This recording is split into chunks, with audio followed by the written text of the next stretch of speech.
পটুয়াখালীর রাঙাবালিতে এক কিশোরীকে হাত পা বেঁধে তুলে নেয়ার একটি ভিডিও সামাজিক যোগাযোগ মাধ্যমে ভাইরাল হয়েছে।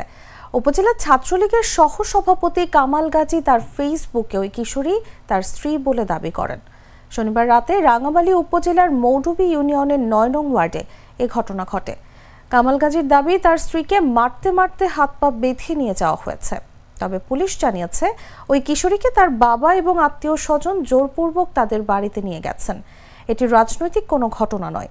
স্থানীয় সূত্র জানায়, ওই কিশোরীর সঙ্গে কামাল গাজীর প্রেমের সম্পর্ক রয়েছে। সম্প্রতি কিশোরী কামাল গাজীর বাড়িতে গিয়ে আশ্রয় নেয়। শনিবার রাতে কিশোরীর বাবা ও স্বজনরা জোরপূর্বক তাকে বাড়িতে নিয়ে যান।